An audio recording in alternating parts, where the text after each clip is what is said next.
Okay, is Jesus your captain? Let's bow down our head, let's pray. Father, indeed, Lord, as believers, you should be the captain of our lives.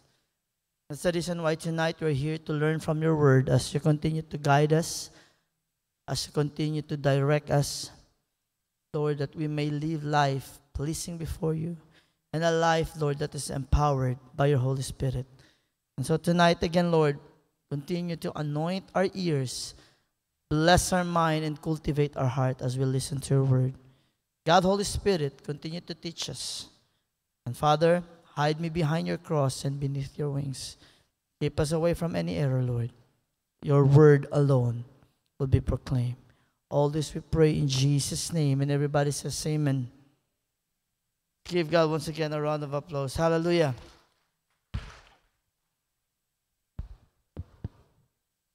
Okay, mayang gabi.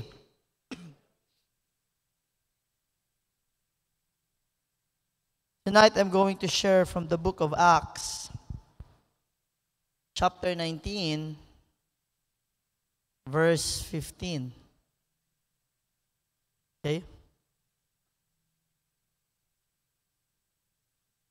Acts 19, verse 15. Let's all read.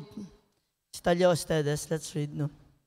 In my Bible, I believe they post sila. Then you can read with us. Let's read all together, read and go. And the evil spirit answered and said, Jesus I know, Paul I know, but who are you? Okay.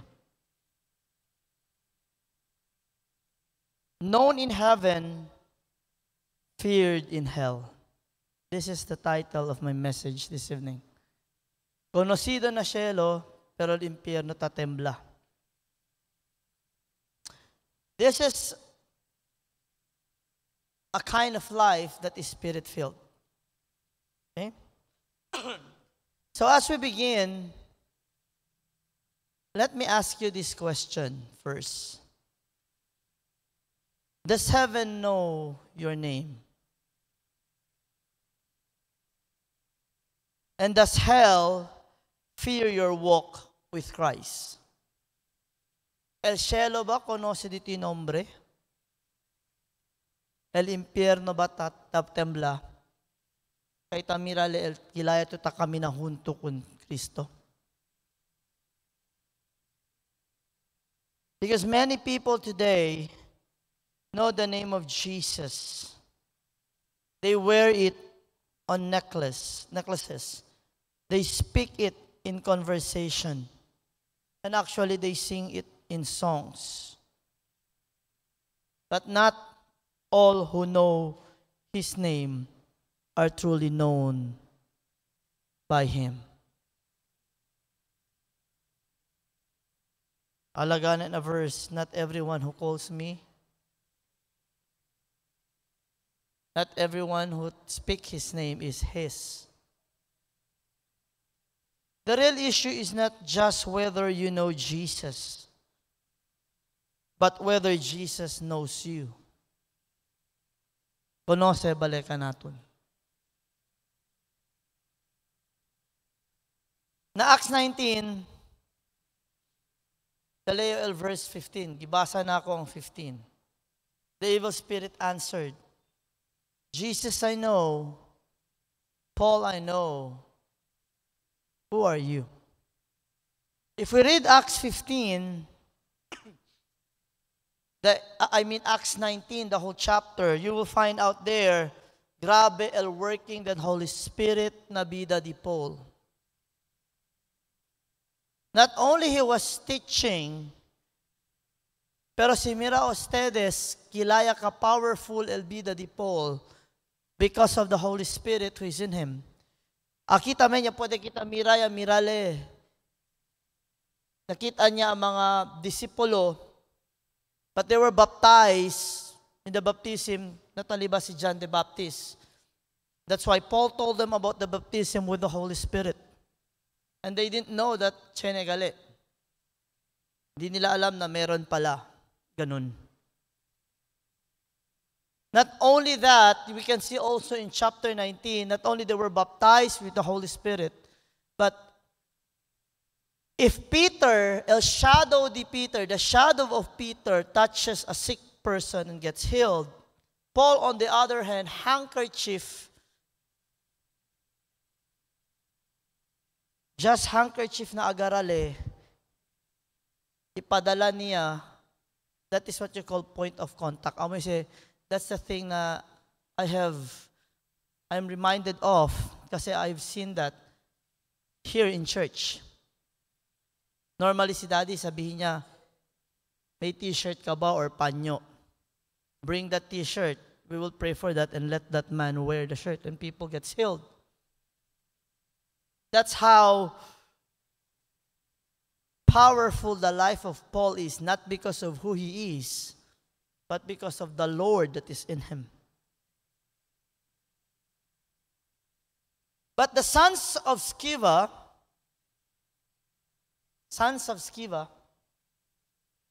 sila kita from verse 15, I think it would start 12 to 15. These are men who tried to use the name of Jesus without knowing Him. Again, they know the name of Christ, kabalo sila Jesus, but without knowing Him. No? I'll give you an example. Even in the Old Testament, itong sinasabi sa Psalm 91, sa ending. Because you have known my name. It means, dili lang nakabalo ka iyang pangalan. It means, kaila ka kung kinsa yun siya. Kasi if we really do diligently research it, that's the reason why the Bible tells us that His name is above every name and His name is established. Remember, you will be without purpose and mawawalan ka ng, parang sabi nila, dignity when people destroy your name or remove your name. And so when you talk about name, it's not only knowing the name itself, but understanding the person. And when you say name, minsan nga, di ba, chenebes habla lang to nombre, ta respet el gente, kay conoce tu ken ele. But here, it tells us about having that personal relationship, knowing the name, knowing Him. They said, we adjure you by Jesus whom Paul preached. Clearly, they don't have faith, kay ala pa sila. They used the name of Jesus in whom Paul preached. But the evil spirit replied, saying, Jesus I know, and Paul I know. Who are you? Hindi galit at siya ni Miedo Espiritu, masin usakit ang nombre di Kristo, sino'y kita connection. If we are not connected with Him, with Christ, doesn't matter how you use His name. Then the possessed men jumped on them, overpowered them, and they fled, wounded and ashamed. It means they were defeated. It's not because the name of Jesus is not powerful. It's because they didn't have faith in Him. I would like to read you a quote from Leonard Ravenhill. He once said this, and I quote, I want to be known in hell. I don't care if I'm unknown on earth. I want the devil to know that I am a threat to his kingdom, and unquote. That was Paul before Ravenhill.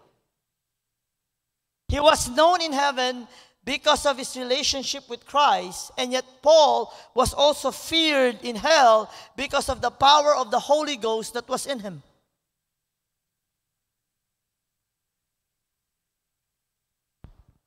Ala pa si John Wesley. John Wesley is also an old preacher, older, far older than Ravenhill. He said this, "Give me 100 preachers who fear nothing but sin and desire nothing but God. And I care not whether they be clergymen or laymen. They alone will shake the gates of hell and set up the kingdom of heaven on earth." Unquote. How many people today fear sin and has the desire to please the Lord?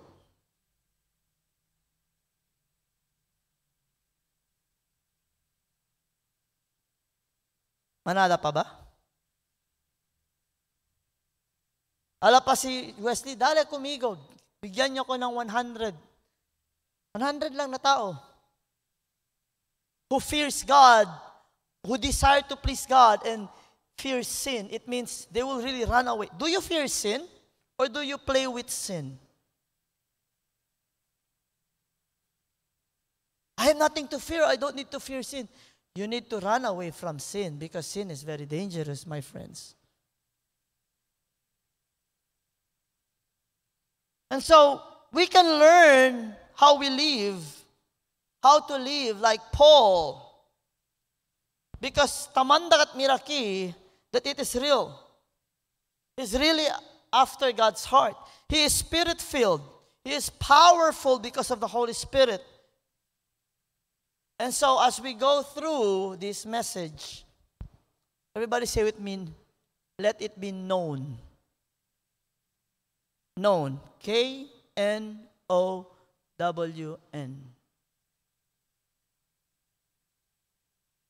What's that acronym again para hindi kita olbida? And this is an example, a life that is empowered. Before I proceed, may I ask you, again, does heaven knows your name? Does hell fear you? Because they know you're a threat. Or does hell smiles and say, barkada se kami, para ko sa manyo nerbia? Have you ever thought of that? Are you a threat to hell? K. Keep in step with the Spirit. Kasi ano ganyan, K? Keep in step with the Spirit. Galatians chapter 5, verse 25. It says here, if we live in the Spirit, let us also walk in the Spirit. Kung yaabla daw ta, kung giingon daw nato, nga naa sa atua ang balaan espiritu, it means atong kinabuhi, dapat makit-an good, and makit-an yun sa tao, that we really have the Holy Spirit in the way we live. Keep in step with the Holy Spirit. You know, Paul followed the Holy Ghost every single day of his life. He spends time with the Holy Spirit. Study the great man. Study men that God used greatly. Because there's no such thing as great men. Now is the Lord. But we are all filthy rags because of His grace. Earthen vessels used greatly by God. They have one thing in common. Committed to His presence. Committed to seek Him daily. Committed to make Him happy. Committed to deny their own self. You know, I wonder why when this kind of sharing, kasi chenebes itanhunto yung mga uban na puwera, and share, Christians namin. Tas panta sila, chenedogat galian sila na Bible. You're going to tell me one last time. Chene, cuando ba tulas yale? Kay sabi lang daw, tabla lang daw kanila, basta aselan to bueno, hindi to pasaway na dito yung mga neighbors, amoy daw kel. Ablayo, that is the outcome. But you need to understand the entirety of that. Kasi Chenebes, yan sila na to insinya, they will rely on their own goodness, mas ginuway. And so, a spirit-filled life is not about emotion. It's about walking in obedience to God's direction.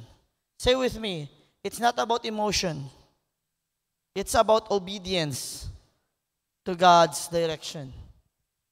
Akal ba maskin sabi ato, hindi to se kere ase, pero abla kung tigo si Lord, ese to debe ase, abla ka to kung Lord, okay Lord, ese yo ase.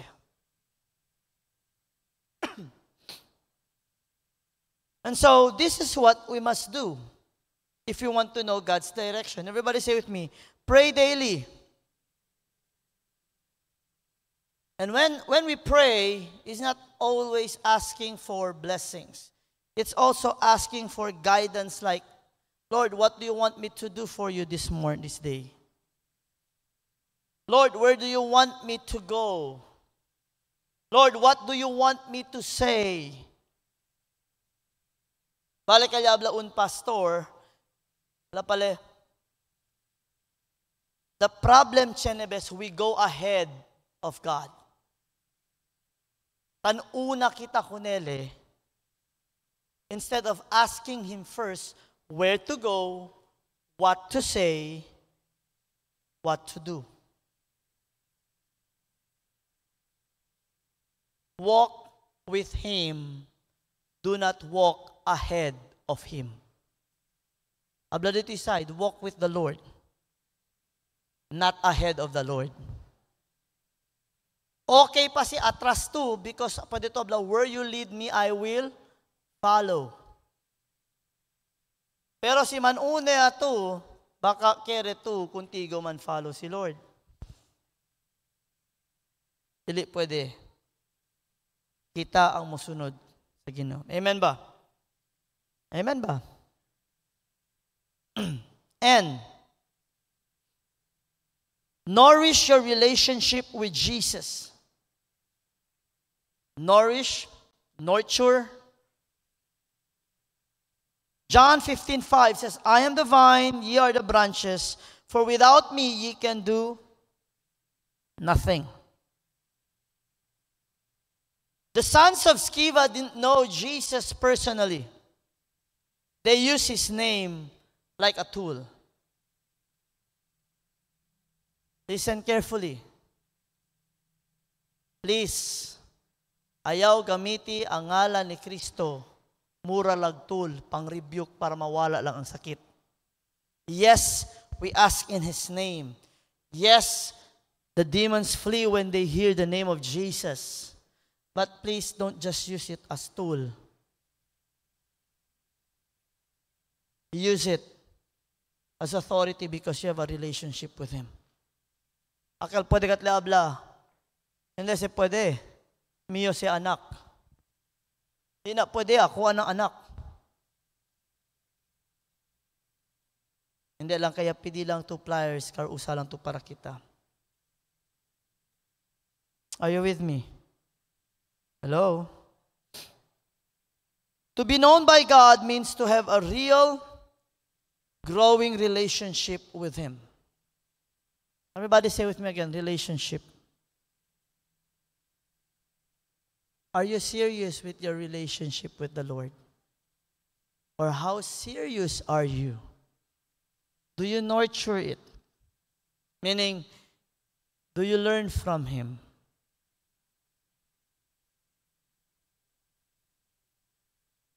Do you seek His face? Not only His advice. Seek His face. Akala ba, para intende, in a simplest form, kinikilig ba kayo kay Lord? That you're excited to open the Bible.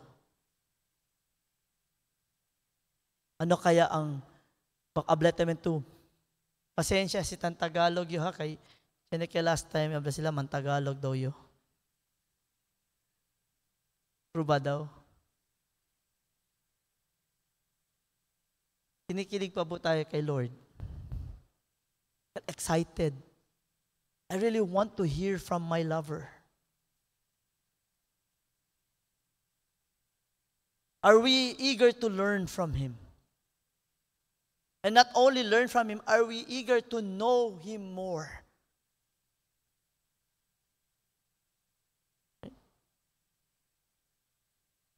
And so, what should we do?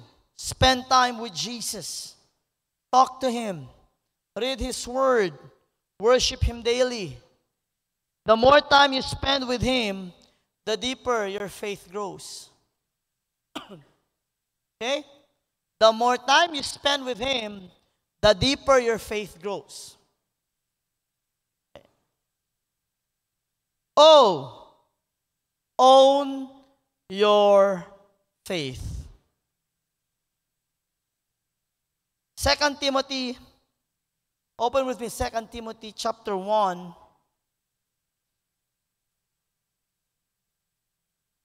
Five to 6.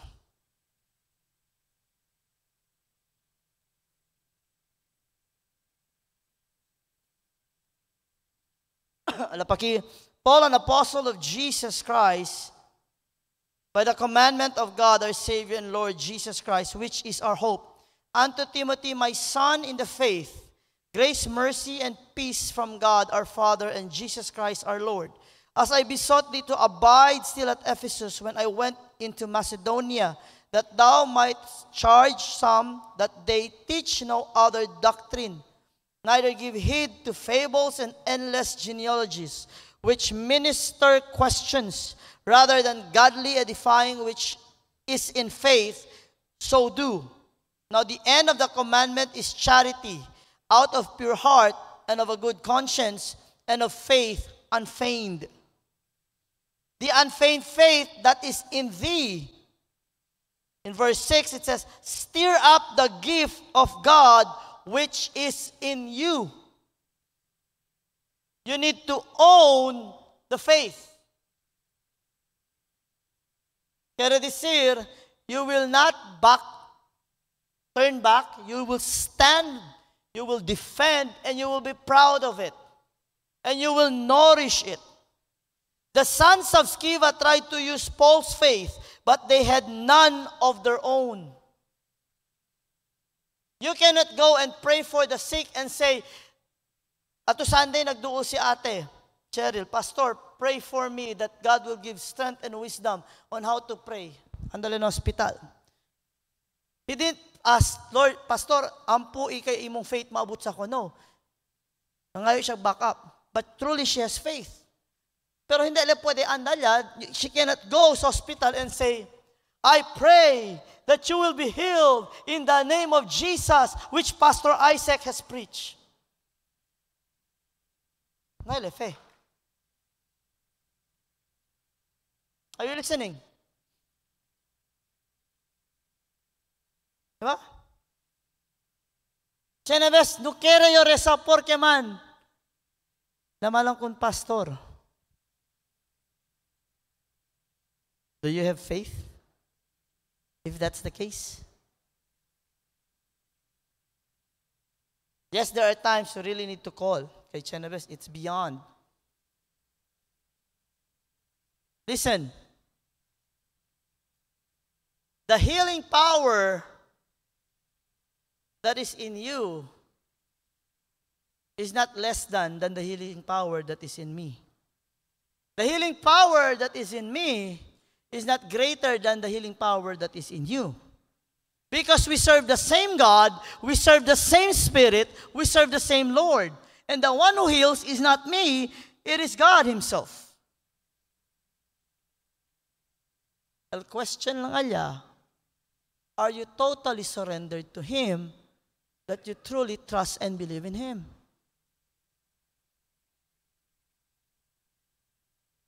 Kawi kita? They didn't have faith on their own. It means you must follow Jesus yourself. Your walk with God must be personal, must be real, must be pure.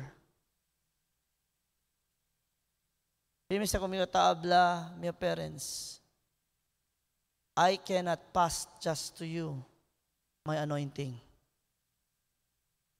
No puede yo sakay di anointing. Ala pa sila na si Elijah daw gani pasa kung Elisha. Yes, because God allowed to happen. Pero si Abla lang, makiangkas ako sa iyo, hindi pwede yun. Porque kaya pasa kung Elisha? Because the heart of Elisha was really committed. Masking kilaya ko nelebuga si Elijah, sige daw katli kong Elijah.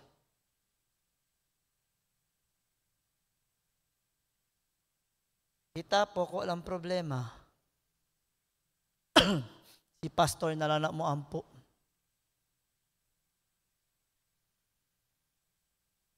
Listen to this third point.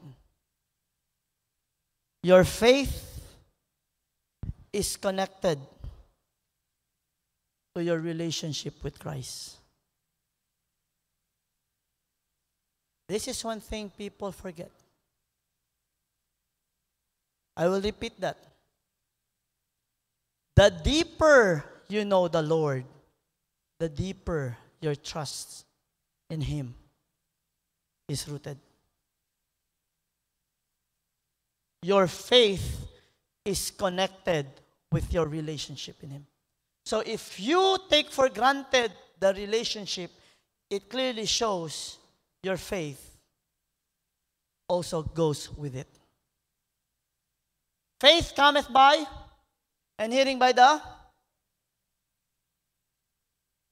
how you spend your time with the Lord, the how much time you read the Bible is also a reflection of your faith. Por eso ta pwede yung rekal, hindi man nyo tare Bible, pastor, hindi man nyo tare sa, pero ben grande kat mio fe. Oh, por eso si tiene problema,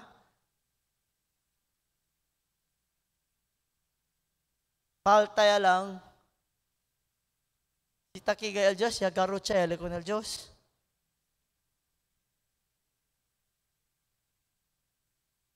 Faith cometh by hearing, and hearing by the word. Please, chenebes kita takeda biktima. Kay abla lang ka natin el mga gente. Chene man daw lefe, pastor, kay grande man kato tamen di sife, maski hindi leta Bible. Praise the Lord, kay grande di sife. Yakare tamen tu. Kasi pwede manggali chene grande fe, hindi resa, porque pa man yung asekel. Eto ba? Takeda grande dito ituwala na un gente, no conoce tu. Chenebes gane, si mas takono si tu ko na gente, taperde dito itiwala, kay tamira to el costumbre. Because the more you get to know the person, it's either you trust that person the more, or you start to pull away. Kay tanduda to. The more you spend time with the Lord, the more you become calm, because the more you know Him. Your faith is connected to your relationship with Christ. Because the more you get to know Him, your source of faith is Him. Again, your faith grows not because of who you are, your faith grows because you are connected with Him. It's not about you. It's about Him.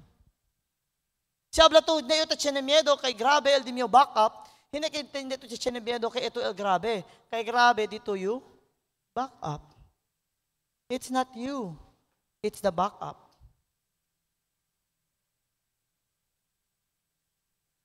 Ang gets kita? And so this is what we should do. Don't rely on someone else's faith. Alyat tao, porque man kay mas grabe kal fe di sister. Ha? Sabi Esther, repeat yung ablay ulit. Chenebes, Esther, ito yung mga mali. Pula to na ako, to katong evangelist gikan abroad. Kay dito, siguro, agad kumaayo. Nga naman, ay, kay real yun to yung pagtuo. Ngayon ang problema, siyang timing takili, si Benek yung mga kano or ken mataki, sambuanga, kaya man doon, ay problema. Pero siya abla to, kay Ele agad at takura, onde dito yung fe? Kunel Diyos or kunele? It's one thing to know ay matak akyal kay prayerful gat kay podele ka naton ayuda. So his faith plus our faith, praise the Lord. Kasi abla to ara kay Elia gayot.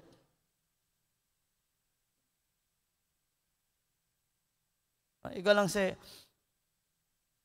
the oil is symbol of the Holy Spirit. Pero si bende ito kunal oil, kay anointed oil, otro kwento yakel.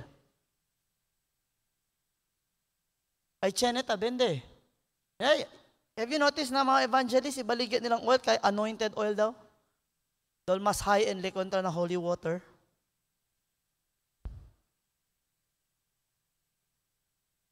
Who heals? Jesus. On the towel power, the Holy Spirit. It means we are but vessels. The oil, it's just a symbol. Whether there is oil or none, tagarat or nuway, the power of the Lord remains the same. Amen ba? Make your relationship with Jesus your own. Let your faith grow through personal devotion and surrender. Por eso primero tablas temas kina discipleship. Growth, faith, being founded, being rooted. Yes, we have discipleship. But el pinaka main point is your personal time with God. Kasi sabla lang ito na klase lang. Sa once a week lang kita. It's your personal relationship with the Lord that will help you grow in Him. Hindi sa pwede, kay grupo kami. Praise the Lord, grupo kita. Praise the Lord, tres klase kita na discipleship. Praise the Lord, kay mas manada el third class kontra na di among class. Pero hindi, quiere decir kay un klase, un fe lang sila todo. Their faith must grow individually. Kay si pwede lang ansina, mantapya lang nyo kung Pastora Lea. Hindi man pwede. Everybody say with me, personal devotion and personally surrender. Amose el debe. W, the next W. Walk in holiness and power. Acts 19, 11, and 12. Bila kita na Acts. 11 and 12.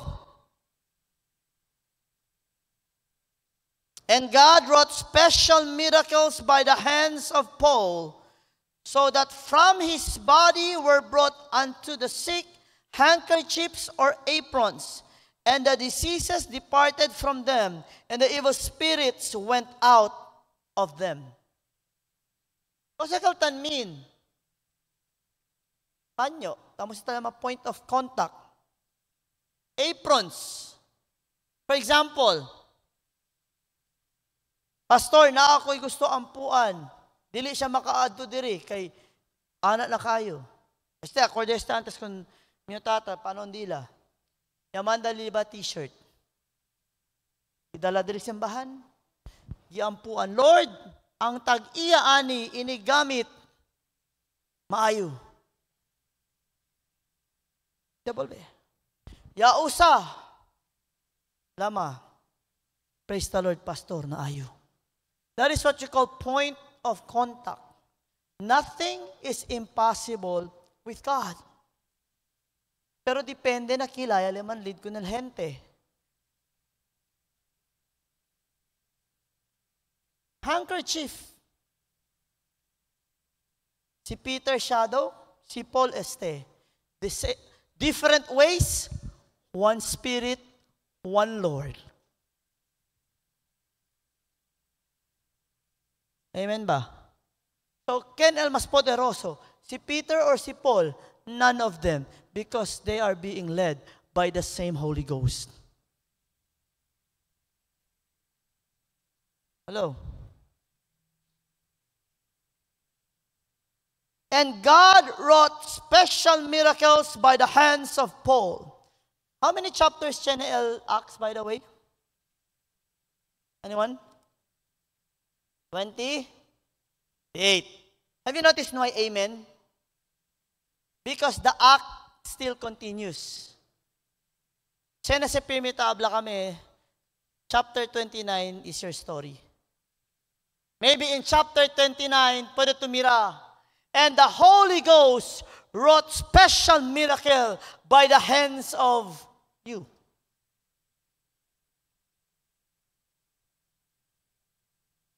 Right? Hindi nga nakita mandagdagli, pero di galya, habla ka nato si Lord. Example lang, Acts chapter 29. The Holy Spirit led, yan ba kita sa ehemplo ki? Sister or brother, etc. And he was led to do such as she prayed or he prayed for the sick. And this is how the Holy Ghost wrought special miracle through the hands. It's still possible because it is still happening na datong generation.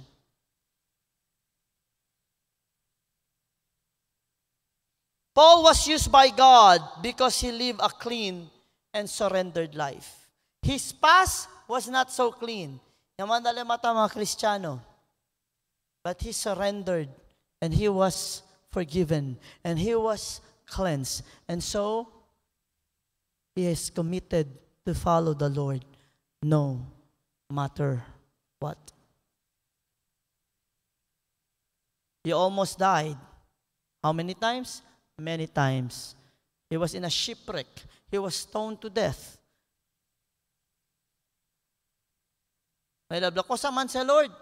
Kaya siya gani kami para, nag-ampo na gani mi para sa masakito, na ayo, gibato pa ko. Hindi na ako magtrabaho para sa imo ha. Why? Everybody say with me, holiness matters. Listen, power without purity is dangerous.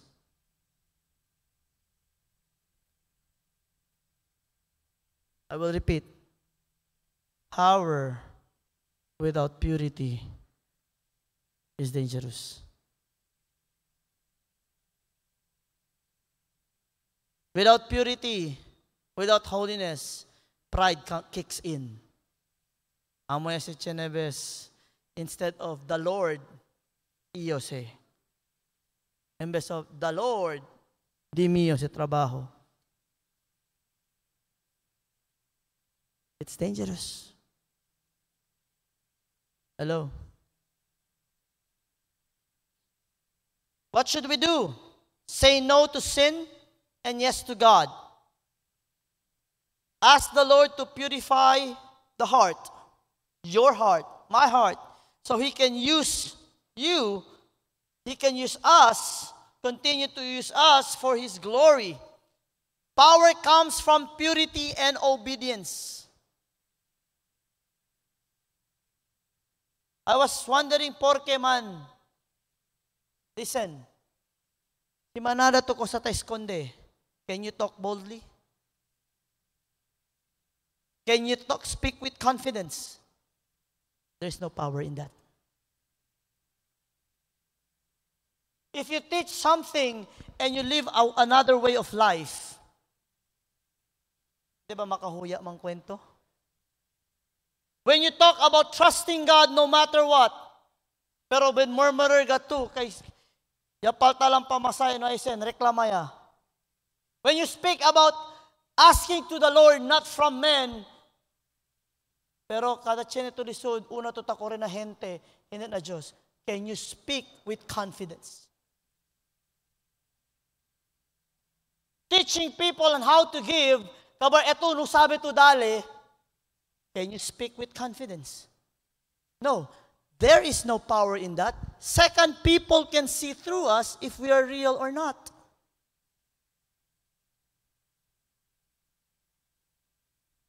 So we need to live an honest, a holy life. Hello? Hello?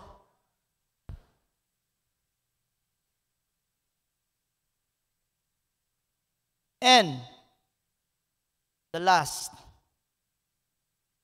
say with me, never fake it. Okay, say with me, never fake it. Matthew 7:22 to 23. Numaba sa peke. Never fake it. Matthew 7:22 to 23. Kasi habla niya, I never knew you. Depart from me, ye that work iniquity. People who cried out, Lord, Lord. Mao na makahadlok. Let's go to Matthew. Let's read the entire context para first time.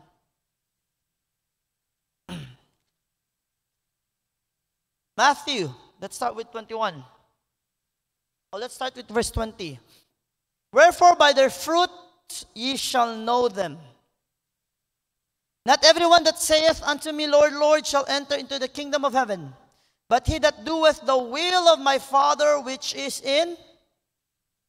Many will say to me in that day, referring to the day of judgment, Lord, Lord, have we not prophesied in thy name? You know what's prophesying? The Lord says, listen to His voice. Examples, repent, balikan el mensahe. El problema, yaase ba tu? Mas kinito yan prophesy. Kasi chenebes, feeling di ila, si sila yan prophesy, excuse ya sila. Like even I as pastor, it doesn't mean I preach here, I am excused. The very thing that I teach, it must be seen in my life first. Okay? Prophesy in your name. And in thy name have we cast out devils. Oh, grabe kayo. Tabula ka spirito, tan rebuke. And in thy name many wonderful works. And then will I profess unto them, I never knew you. Depart from me, you worker of iniquity.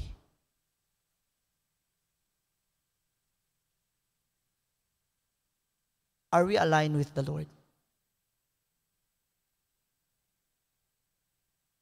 One of my fear, I don't doubt the salvation that is in Christ Jesus. I don't fear because I know salvation in the Lord is assured. But what I fear, and this is a good fear, it reminds me not to be complacent because I don't want one day I am here preaching and then I myself is cast away.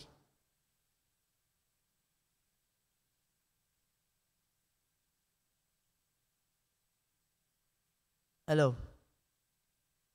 Never fake it.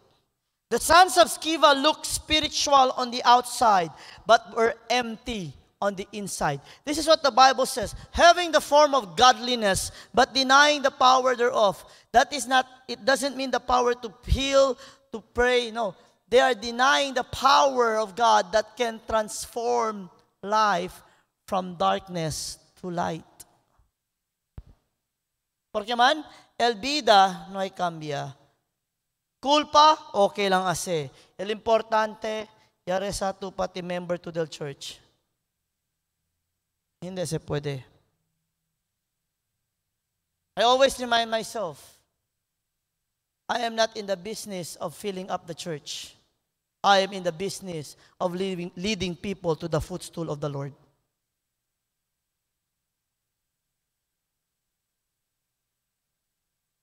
Nuayo, the Lord did not call me mang kompetensya pamanada membro. I am called to lead people in the footstool of the Lord Jesus Christ. Hello. And so pretending is dangerous. God sees your heart. You know, it's better for people to say, Lord, I lack faith, help me, than to pretend I have many faith but empty inside. It's better to say, Lord, I am scared at this time. Be my portion, than pretending to be courageous. Kabarnoy manggali. It's better to be honest and say, Lord, I question my love for you. Rather than acting you're in love with the Lord, but the reality is not.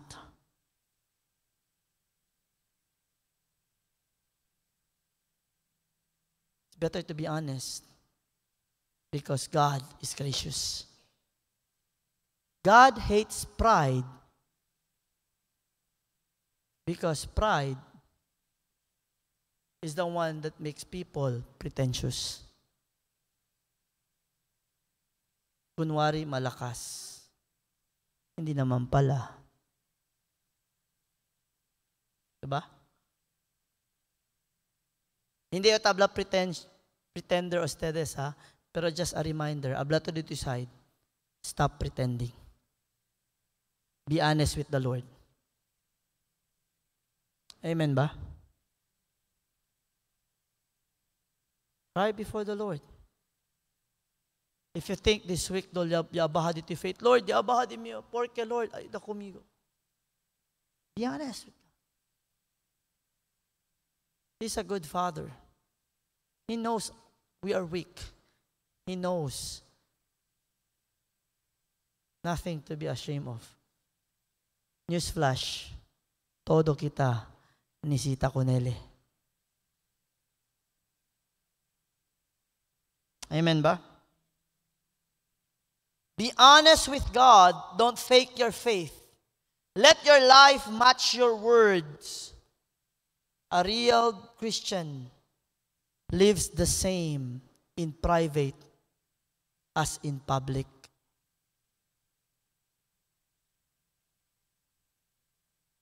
¿Nanggets ustedes, Kel? El verdad discípulo de Cristo tabibi igual public man or private. Diba? Si respetoso na public, respetoso siya siyempre na private. Hindi kasi na public, real gayot, na private, kasalya mamal palabra. Hindi ka pwede. Sina iglesia, hallelujah, praise the Lord. Grabe kat, pensamente, siguro este na casa, taresa gatste. Oh! Liga galit na casa, por eso galit tagrita kada Domingo, kay taahon talang galit kal puwersa, Lunes hasta Sabado. Kaya nasa, hindi galit kal taresa. Do you get my point? Huh? And so, as I end, I would like to summarize in the shortest way.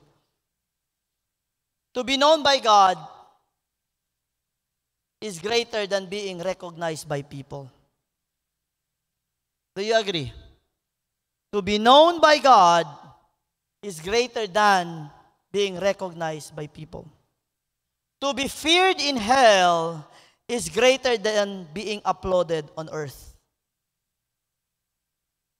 It means this. Mira palang kuntikal demonyo, takyat tamen si anak di Lord, bulilyasya tamen kita, bugay tamen si kanaton. Nanapod ni anak sa Ginoo. Disgrasya na po daan eh. Huwag yun tayo round. Nga naman, huwag kita ana sa backup ana. Gahom sa Espiritu Santo. Wala tamay buhat ana. Live your life in such a way, listen to this, that heaven smiles and hell trembles.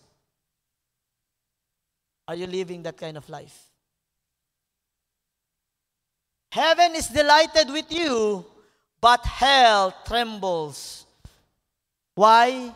Because when you are known by God, you are also known by the enemy.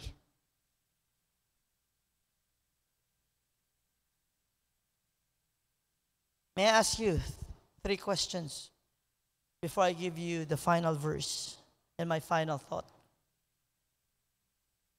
Does Jesus truly know you as His follower? Konoce bakat si Kristo kuntigo kay disipulo to? Second, kami na bagat to? Are you walking daily in the power of the Holy Ghost? Third, is your faith real and personal or just borrowed from others? Real kat kalfedi sister, no? Era chenyo ansina. Imang fede eh. Por eso gane, pastor, saya lang ko kapaampo. Ay sigurado yun. 3 simple questions. Examine yourself. Amen ba? 2 Timothy 2:19, it says, nevertheless, the foundation of God standeth sure, having this seal, the Lord knoweth them that are His.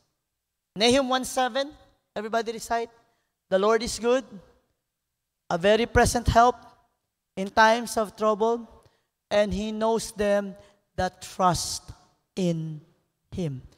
Are you known by God? Let's stay upon your final thought to encourage you. It is better to be known by the Lord, feared by hell, and rejected or ignored by men, than to be known by men, welcomed by the world and hell, but unknown in heaven.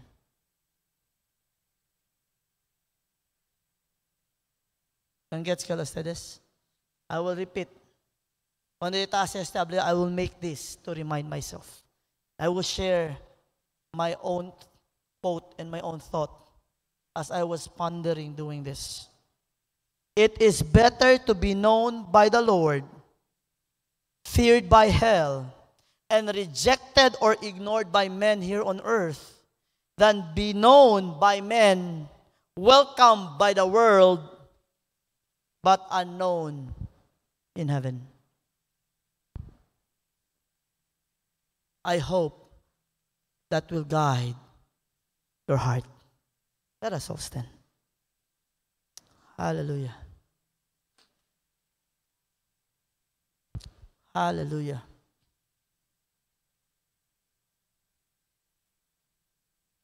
Por eso vale el cuando the song ya kanta si Zachary Denante, it was very simple. Jesus is my, I shall not be.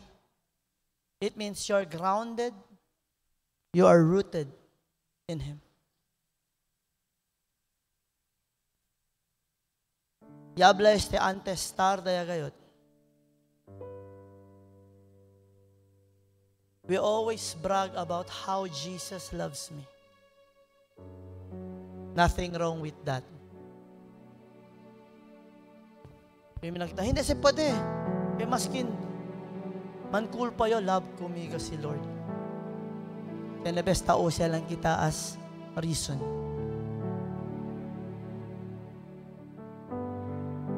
The question is, do you love the Lord?